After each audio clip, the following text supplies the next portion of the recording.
Yeah, now go. Okay. All right.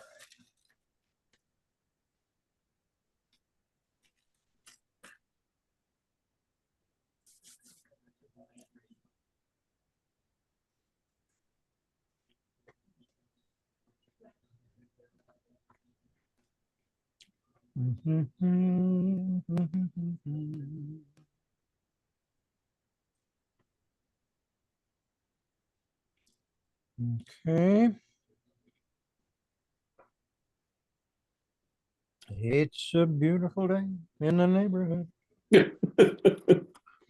So Peter, I'm a sort of a fan of Jonathan Schuler, over at the, the Psychology and Brain Sciences. Yeah. And he asked me, we had like an informal, when I was working on my doctorate, we had an informal kind of meeting group, and we'd get together and talk about things of interest. Elizabeth Stewart, Santa Barbara's treasure sleuth, will help you put a value on the treasures in your own home. Every time it rains, I did a lecture at his house on the Red pennies Book. from heaven. It was fun. Don't you know each cloud contains pennies from heaven? So let's find out. 3, How 2, valuable is 1, it? you're live. Hello, hello, hello, Santa Barbara. It's your chantress of everything beautiful and valuable, Elizabeth Stewart. And, a great friend of the program, Jamie Dufek, she always keeps me in touch with what's happening with the arts in Santa Barbara. And I want to introduce her because we're going to talk today about a really interesting happening. And so the Arts Fund, Jamie is affiliated with the Arts Fund, and she is announcing the arrival of Beautiful Journey, an immersive art exhibition that's debuting in the Arts Fund Museum of Sensory and Movement Experiences. It's a community gallery, opens February 22nd. And it's an installation that's created by Professor Dr. Peter Brill, who is the head of the Brill Family Foundation. And it's an interesting foundation because they are dedicated to fostering positive change through creative collaboration, technologies, for the purpose of social good. And this intrigued me because it's an immersive show and it's involving a lot of different creative talents. And I really wanted to hear more about it. Let me introduce Jamie, who's going to introduce Peter. Jamie's the vice president of field operations for Tiger 21. She counsels ultra high net worth individuals, and she helps them navigate changes and challenges created by their success. She's the founder of Clay, a consulting company that supports not-for-profits with development and strategic planning. This is her kind of segue into the not-for-profit world here in Santa Barbara because she serves on the board of the Arts Fund and the Women's Fund and the Santa Barbara Bull Foundation's Outreach Committee. So, she brings the element of business savvy to a lot of the not-for-profits that she helps. But I've known her in the role of the Arts Fund and all the fun things she's done with the Arts Fund and all of the different platforms now over the years that the Arts Fund now has raised themselves to under Jamie's tutelage.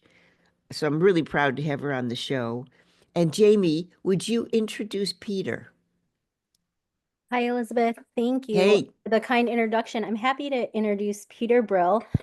He is a psychiatrist and a physician. I've had the pleasure of working with Peter very closely throughout this partnership of bringing A Beautiful Journey to the Arts Fund, which we'll dive deeper into and discuss more today.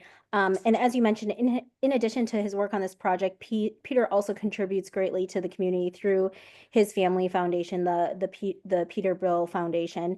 And I'm really excited to be in this conversation with him and you today. And he has acted as the main producer of A Beautiful Journey. And so it'll be really exciting to hear his thoughts and the process of this piece that we're really thrilled to have come to the Arts Fund. So it's an interesting thing. Both of you have this business arts affiliation, both Jamie and Peter. Peter received his MD from UCLA. He became a board certified psychiatrist after a residency at the University of Pennsylvania. Then he attended the Wharton School of Business, where he became a senior fellow. And so it's sort of an interesting combination. So it's the business end with, the kind of life-driven passion. Peter founded and directed the Center for the Study of Adult Development, affiliated with the Department of Psychiatry at the University of Pennsylvania, and consulted to over 150 organizations, ran national companies, and carried out a private practice as well. Not only that, I've looked at his website where he's got a number of his titles. He's written many books. He's been on lots of TV and radio and all kinds of platforms internationally as well, and lectured. And when did you move to Santa Barbara, Peter? We moved here in 1998, but I need to correct one thing, if you don't mind. It's the Karen and Peter Brill Foundation. Oh, okay. Okay. So, Okay. yeah, So- no, Santa Barbara, we retired early here. I retired at 52, having done a lot of work, and I fell in love with Santa Barbara. I felt I died and went to heaven. Exactly. Okay. So now can you tell me a little bit before we get into the beautiful journey? You became the director of the Third Age Foundation, and then we have various publications that I want to talk about, but can you tell me what the Third Age Foundation is? Sure. When I retired, I was very interested in this stage of life, the period of life from, say, 50 or 55, 60 on, which at that time there was almost nothing known about it. And, because people are living longer and longer. The first age is childhood, second age is career and family, third age is everything after that. And the question was, how do people have a joyous and meaningful third age? And we did a lot of studies and had a lot of people on about it. The answer is quickly, what people are looking for in the third age is passion. That is something to get them excited to get up. Purpose, that is something to give meaning to their life. And joy, which is that wonderful feeling when you feel alive and happy. It's so true. I mean, when you say that, I'm in that third age as well, and those purpose, passion, and joy, it's so easy to lose sight of, isn't it? One of those three, of the three-legged stool thing there. Most So people easy. have trouble with the meaning part. Yeah. Right. So, and I guess it would be like, who determines meaning? Is it your meaning to others? Is your meaning to your community? Is it like, I mean, I think about, my kids and grandkids, and do they need me? No, they really don't, So when, you're laughing, it's true though. It's like, okay, it's a different kind of meaning maybe than used to be like in my mom's generation. Exactly.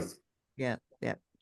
Well, anyway, so we'll talk a little bit about a couple of books before we launch into this. Tell me about finding your J spot. That was the learnings that we had from the third age, from all the work we did.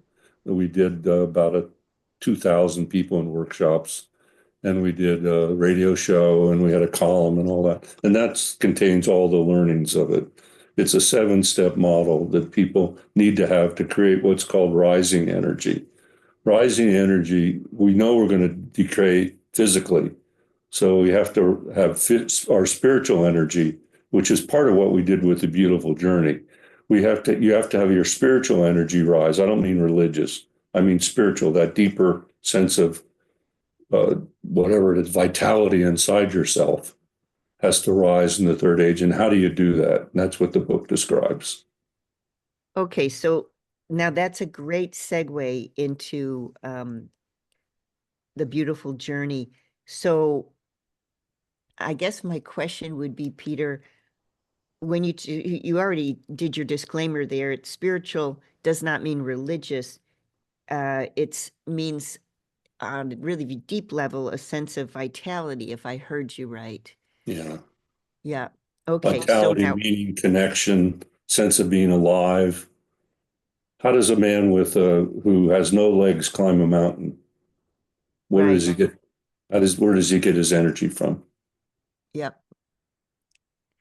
So now, can you bring that into the spiritual journey kind of, as you said, how does a man climb a mountain with no legs? So, that man is on his journey to find how he gets to, he conquers that mountain. Can you then tell me how that kind of thought led you to the creation of a beautiful journey? I mean, what was Sure. that? Yeah, what Sure. was that Very trajectory sure. like? Briefly, and I also want to get Jamie involved in this. Jamie has been so absolutely supportive, and the Art Fund so supportive and so wonderful to work with. I just want to mention and thank her in the process of doing that. So it started all with the research that's been done with psilocybin. Oh, Psilocybin is the really? mushroom. Yeah, is the mushroom. And it turned out that cancer patients that they give psilocybin to, 80% of them overcome their fear of death, and which is amazing. And so we wondered if we could do the same thing. Also, VR is not like video. VR is so all consuming. When you put a VR set on yourself and say you're at the ledge out on the edge of a building, and you try to step off, even though it's just an image and you can't do it. You can't physically move. It overpowers it's so powerful. It's so engaging. And we wondered, could you use VR to alter people's consciousness?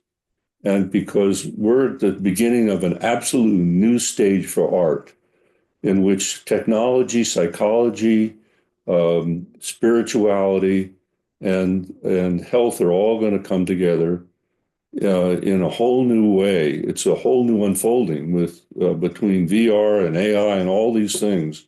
It's going to be a new age of art unfolding. So we wanted to see what we could do with VR, and we found that what we were able to do with it was to create less anxiety and fear about death for people. They could value the present. It had helped them having and giving love by opening their hearts, finding something meaningful, and feeling connected to life. Those are what the outcomes so far we've found from people doing this, the VR experience. We were able to alter their consciousness in a very, very positive way. Not for treatment, not for mental health treatment, but for what I say to go from normal to super normal. So, okay, now you said that Jamie was instrumental in launching this wonderful project.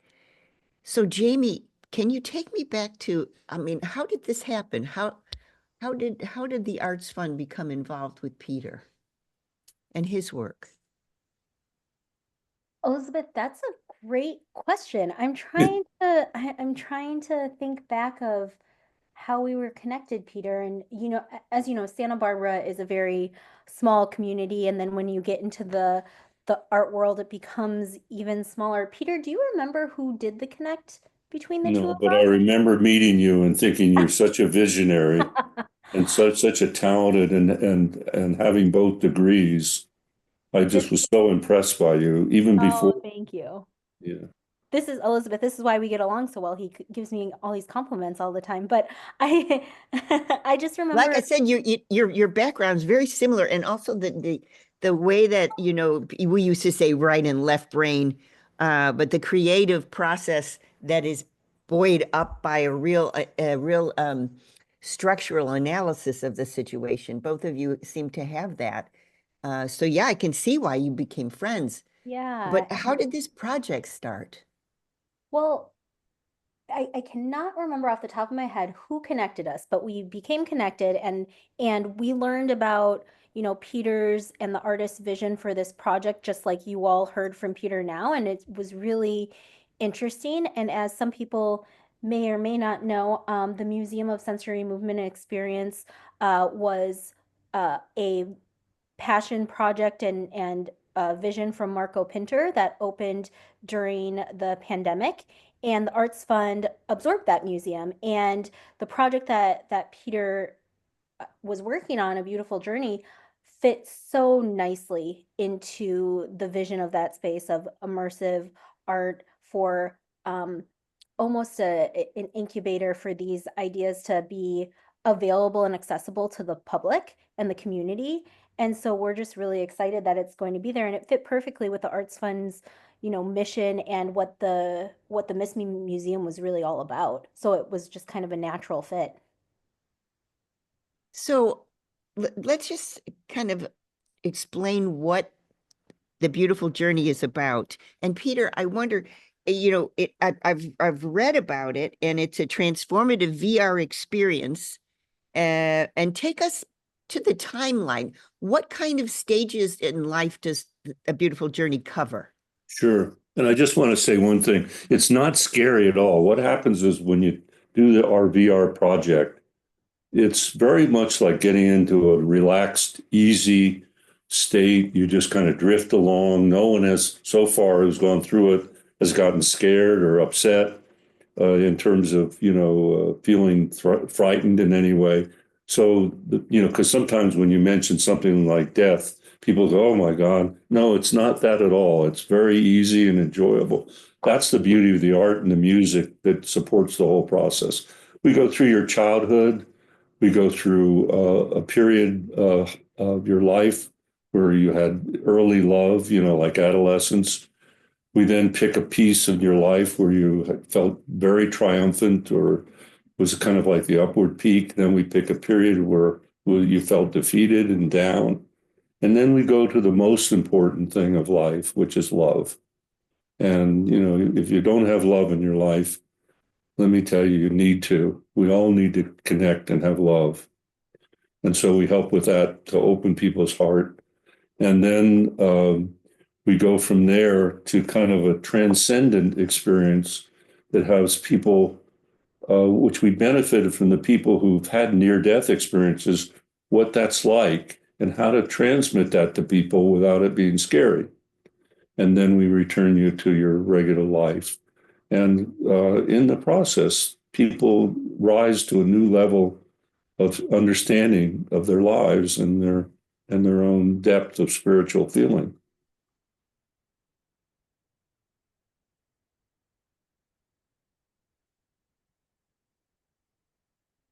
I can't hear you. You want me to keep the Oh, sorry. I'm sorry. I became so involved in listening to you, I forgot to turn my mic back on. Oh. So I guess my question would be, how did this, what was the germ, the seed of this inspiration in your life?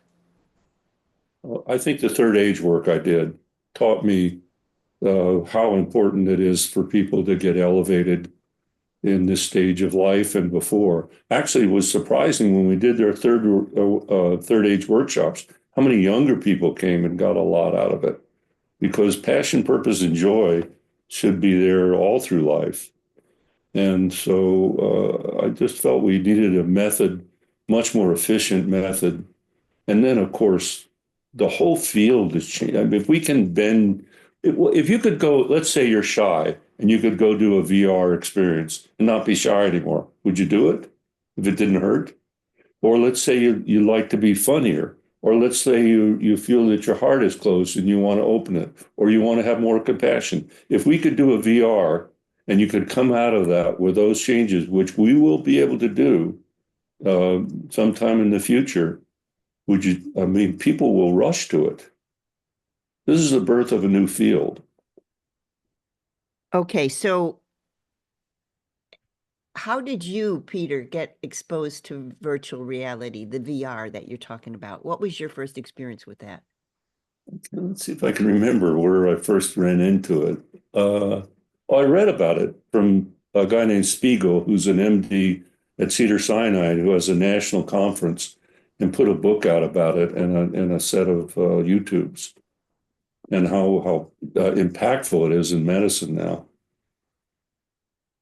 All right. Well, I want to talk a little bit about your role as producer, what that meant, the kind of people that you affiliated with to produce the beautiful journey. And then Jamie, I understand that there is going to be a supporting opening February 15th for its sort of exclusive private fundraiser. Is that still going on? We actually aren't having that on the 15th anymore, but we are going to be having the opening reception and tied in an artist talk to that opening reception. So the artists that supported this this piece will be there to answer questions, dive deeper, have a little presentation so people can kind of peek under the hood of a beautiful journey. Okay, so that's February 22nd. Correct. Yeah, okay. And that's part of what I was asking Peter to do, to talk when we get back from the break. I want to talk about his role as producer and the other kind of creatives that he gathered around him to make Beautiful Journey. And I think that because it's a it's a multi-platform piece. So, the kind of people that you gathered, I want to hear about that when we get back from the break. Hey, Richard, let's go to quick break. And I don't know if Peter and Jamie are going to hear it, but Richard was able to download some of the music that was done for A Beautiful Journey. And so dear listener, you will hear a little bit of a teaser of the music that's behind A Beautiful Journey. Okay, don't turn that down. Back in a minute. The Santa Barbara Response Network mobilizes caring volunteers to provide compassionate support in the aftermath of tragic events. Here's Anthony Rodriguez. So we respond to homicides, suicides, traumatic events, provide emotional support for those that have. Whoops, sorry, let's try that one again. Turn off the commercials. Peter, I think I'd like to have you on my program. Tell me your story. New Paradigms for a New World, talking about how to overcome a lot of the blockages that we have in our lives that keep us from moving forward and living out our life's purpose. I'd love to help you in any way. That's part of my journey. My meaning at this point is to make whatever contribution I can make. Me too. And I actually have had days. Thankfully, they've been short. I mean, when I say days, I mean, I've had periods of time, maybe a minute, 2 minutes, 3 minutes at the most, where I question, what the hell am I doing? Why am I doing what this? It's not getting me anywhere. Of course, I'm looking at the outward. And then I tap into many of my guests and what they've said over the fact that it is not about what's going on the outside. It's what's going on the inside. Well, I'm going to disagree with that in part. I think it's the combination. It's how you combine those two. Well, here we go. You can take a listen now. Here's the music. Stand by.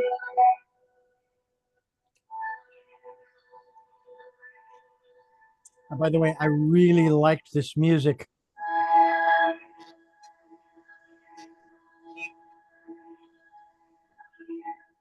All right, Elizabeth, here we go in 3, 2, 1, you're live. Welcome back. It's Elizabeth Stewart. I'm talking with Dr. Peter Brill and Jamie Dufek. Jamie is affiliated with the Arts Fund for many years. It's been such a joy to watch the progress and how it's grown. Jamie's been kind enough to be on the show a number of times with all sorts of innovative things that she brings to the Arts Fund, not the least of which is A Beautiful Journey that was produced by Dr. Brill. And I want to know the kind of people you gathered around you, Peter, to make this show happen. Absolutely. So the fellow who's a professor down at Channel Island, Simone, who runs their film and media department down there in the art department. And originally I met with him and we got interested. And then, so he's done a lot of the media, the technology and so forth. Then we had David Grossman, who ran all the music and ran all the music for Paramount for TV. and then became the director of our symphony for a while here. So he joined us and he wrote all the music. And then Oriana Saunders, who's my assistant, was involved. And then my wife, actually, we had a contest for who would be the narrator, and she won the auditions. By the team voted that she did the best, so she's the narrator. So but we had a wonderful, wonderful, wonderful experience working. It was one of the best experiences of my life working with that group of people. And we had a lot of people helping us. Jamie helped us. Jonathan Schooler, who is at UCSB, who runs consciousness and so forth out there. I forget the exact thing, but he helped us. Spencer Sherman from City College, who does psychology and spirituality there. We had a number of people all helping us. Barbara Bartoloma from the Near Death Society helped us. I mean, all kinds of people gave us input. And so your role was kind of how did you see yourself? I mean, you were the sort of the protagonist, the head creator. How did you see yourself kind of pulling all these people together? They pulled themselves together mostly. I defined the goals. Let's create a great piece of art, which it is, and a great advancement in terms of people's consciousness. And the team came together to help. I mean, we worked totally as a team to produce it. I find that so interesting because, you get a bunch of creatives in a room and sometimes it's like cats in a pillowcase, but this is not the story that you're telling me. Well, that's the beauty of Jamie's and my training. We went for our MBA, so we learned how to work with teams, right, Jamie? Yes, definitely. So and magical things happen when you have the right people in the room, right? And I think from hearing what Peter described as their creative process, things just flowed and went together really naturally for them. So how do people so we haven't done the public opening yet, but tell me, Peter, when you're watching somebody watch the performance, can you describe what their bodies are doing? Mostly they're very relaxed. It's a very relaxing experience. You're kind of in an altered state. We're using what's called binaural beats to help people reach an altered state, which are two different frequencies of the sound. And they get into a very relaxed, almost like a altered state. And they just kind of experience, various memories and thoughts from their lives. But when we've done focus groups and we've also done it with a lot of people, asked them afterwards, and people really, really enjoy the experience. We tell people, if you're ever frightened or anything bothers you, take off the scope. Well, in 80 some people, no one's ever done that. So it's not like taking a drug where if you take psilocybin, you're in it for 6 hours. This you're in it for whatever length of time you want. And when you're done, when you want out, you just take the scope off. It's over. So it's much more safe and much more, you feel, you don't feel frightened. And Jamie, this question is for you. So you've been around many, many of our notable creative folks here in Santa Barbara. How I guess what I'm wanting to ask, well, I'll give you an experience from my life. So when my son was very, very young, I grew up in a family of engineers. And when my son was very, very young, I was involved in the visual arts, and I decided that I was going to take my son to New York and see the Picasso Braque exhibit at the Museum of Modern Art. This was years ago. So we flew to New York City. He was 3 or 4. I thought that he needed to experience such genius as those two artists, Picasso and Braque, early on in his life. And that would be a starting point for him to understand the visual arts. And of course, it was all two-dimensional work. And I remember him being in front of nude descending a staircase and pointing right at the trajectory of, the angle in which he was, in his stroller, he was pointing up. So it was exactly the angle of his finger was the angle of the staircase. And I thought, he's got it. He's got it. He's going to always love looking at the visual arts, but that's a two-dimensional work. And that image of him pointing at that work has stayed with me all my life. And I guess what I'm saying is that's just an experience where it's you and the painting. It's not immersive per se, but there's immersive quality to looking at such a thing. How does this beautiful journey, as it's described to me as a new art form, how does this differ from, for example, that experience I was telling you about regarding a two-dimensional work? How is it different? That's a great question. I mean, I think that, well, as I think about these kinds of pieces of, especially things like VR, where you're putting this headset on and it really, you're feeling like you can be in different places and there's movement aspects and things like that to it. It's reflective of where we are today, which I think art has always been, right? And where we're going. And if you think about the generations right now as they're growing up that have phones and iPads and gaming with these kinds of headsets, it makes complete sense that this is the type of work that is being created and emerging right now. And I think that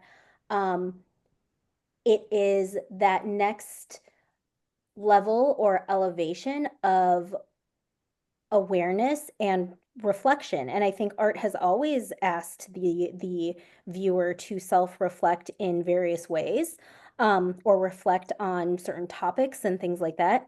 And this does that same thing. It's just incorporating technology that's relevant today that, the younger generation and all of us are experiencing.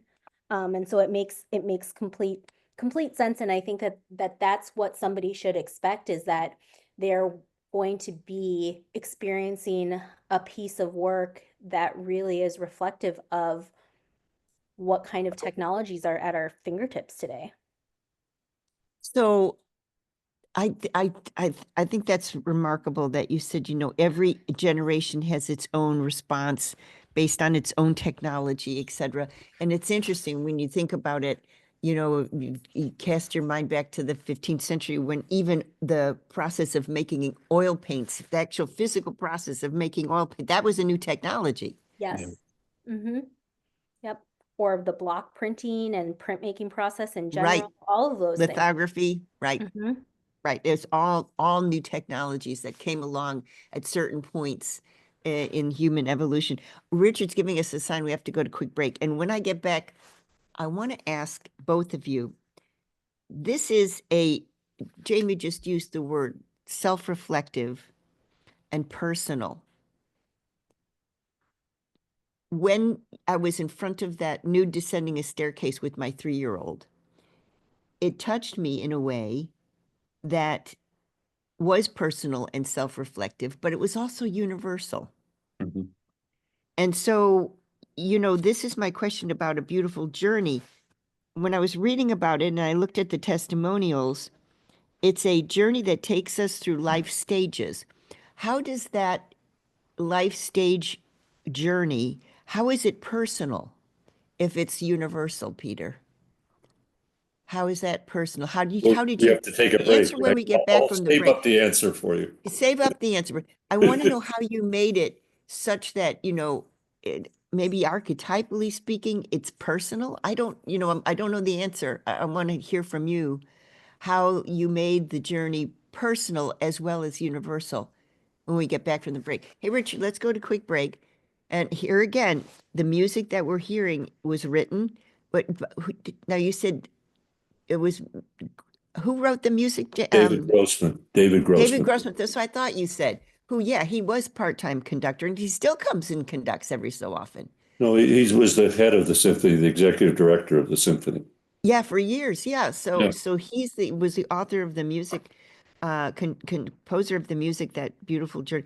Real talents involved here. Yes. Super talent. Yes. Talent involved. Okay, when we get back from the break, we're going to figure out how is personal universal and vice versa in a beautiful journey. Don't turn that dial. Back in a minute.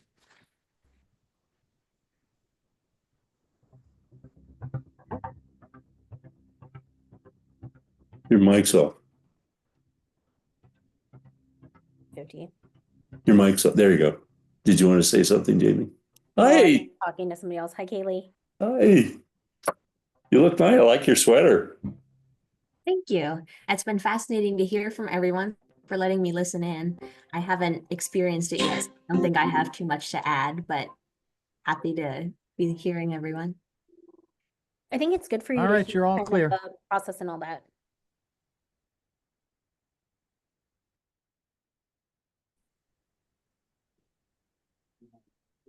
Yeah. So much for sentiment. I'm a real fashion person, Kelly. I always look at the New York, when they have the openings, always look at the fashions and take my wife to different stores. And so I like your sweater. Thank you. It's an H&M, which I tend to gravitate towards because they have nice, bright and what's the word I want? Kind of playful, but not unprofessional patterns. Yeah. I'm not sure I could pull off anything from Fashion Week. From what I've seen, it's a little maybe I know. my experience. Or the Peter, opening. When you think about Fashion Week and those kinds of, where would you wear some of that stuff except to a costume party? I know. Halloween. Or Halloween. There you go. That's the national costume party. Now, is that Kaylee that's come on? Yeah. Just popping in to say hello. Oh, excellent. Okay. And Kaylee, do you want to say a couple words about the show, about A Beautiful Journey? I appreciate the offer, but I personally haven't experienced it yet. I'm not great with AR. Okay. All right, stand by. We're coming back. A message from NHTSA and the Ad Council.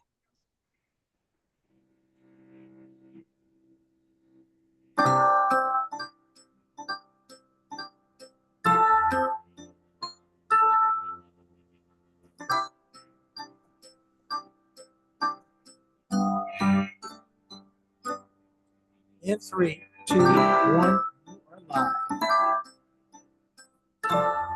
Welcome back. It's Elizabeth Stewart. We're talking about the Arts Fund, the Museum of Sensory Movement Experiences, the Community Gallery, the Arts Fund, their collaboration with Dr. Peter Brill, who I'm finding out collaborated with a lot of geniuses in our community to make the show A Beautiful Journey, which is a VR experience.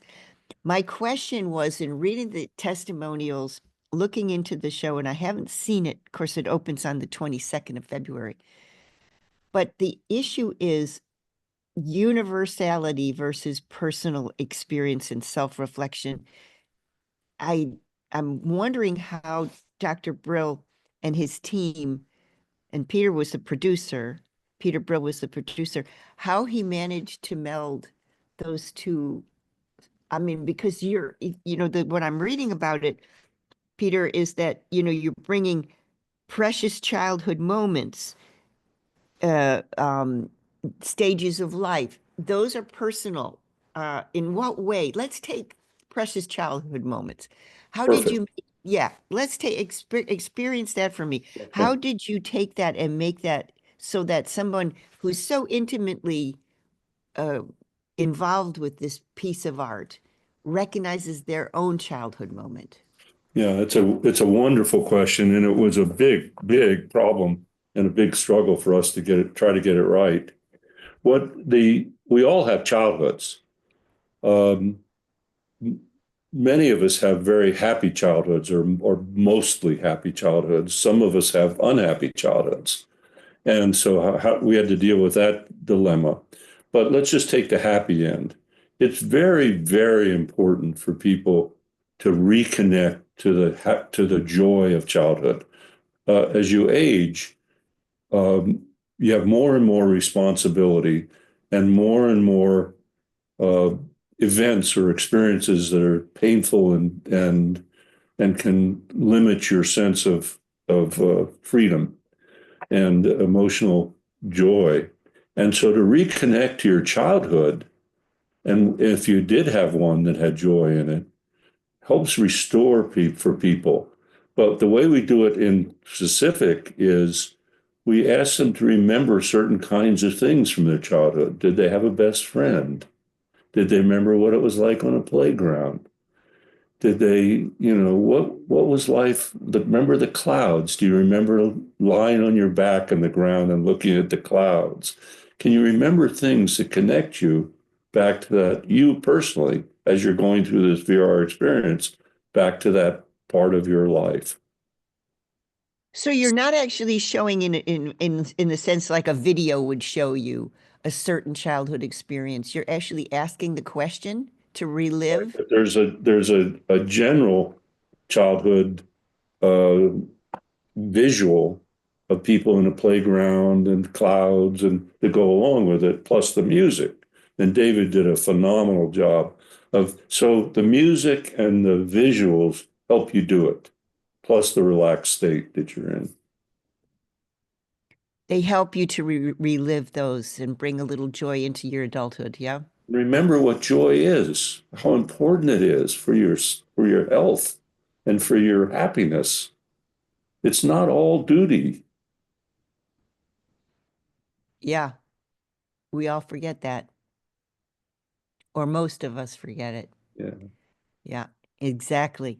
Okay, so it's a landscape that you're creating that's a sort of a platform for the viewer. You don't even I wonder if you say viewer. Viewer is the wrong word, is it?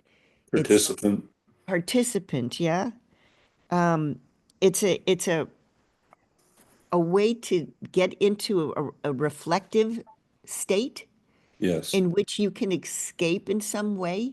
Yes, and re-experience things and also reframe things. What happens is we need to reframe parts of our lives, looking back from our wisdom of later years back to the events of our earlier years in order to change them. And this is a reframing technique, which, as Jamie was saying, or what I was distilling from what she was saying about her encounters with art, that art always reframes. Exactly. And it's the goal of art is to reframe. And Jamie was speaking about it in a generational context, but this is also a personal reframing, very personal reframing. And Peter, I want to know, so I'm really involved with the idea of an object as an appraiser. I'm involved with the idea of an object and how it narrates the owner's experience of the material world. That's a real big platform for me to think about and study. I bet you. Yeah, yeah. And my question to you is, what's the role of narration in a beautiful journey? How does the narrator, who's Karen, who was an actress and a performer and a singer, and does a fabulous job, even though she's my wife. She helps you kind of flow along with the experience, feel safe and flowing and directing you. And if you let her, she'll help you achieve the states that you need to go to. I guess my question is in a broader way. So every work of art, even though it tries to escape the narrative structure, has a narrative structure. It's telling a story. Yeah.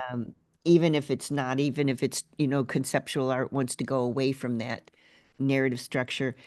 So if this is, how do I ask this? In a way, is A Beautiful Journey somehow a story?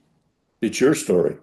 It's the unit, both what you said. It's both the universal story and your story. And Jamie, how has this how has this served the Arts Fund? In other words, if I fall in love with this, how does it serve the mission of the Arts Fund? In other words, do I maybe support the Arts Fund monetarily so that people can create more work like this? Or how do you see this fitting into the whole panoply of what the Arts Fund's journey is? Yes, I mean, we are always welcoming donations, monetary donations from people in the community to kind of vote with their dollars that the arts are important, that our organization should continue these things. But this is really a piece that supports our mission of providing and fostering the arts throughout Santa Barbara County. Right. So the idea is that we're bringing a new way of experiencing, which is what all new art and technology is about. It's a new way of experiencing. So in short, Jamie, how does this fit into the whole season? In other words, have you developed any kind of talks around this or any kind of other art forms around this at all? Yes, so it fits beautifully within the Miss Me museum in and of itself, right? It's an immersive experience, and we will actually have an artist talk at the opening for people to be able to dive in deeper, and it's a unique opening reception because we will have the artist there. We will be showing a little bit of a preview to the exhibit, and people will be able to sign up for time slots to experience it. It's about a 20-minute experience in total. And so it'll be really great to be able to hear directly from the artist that Peter has been talking about, and Peter himself, to learn more about the piece and the entire process behind it as well.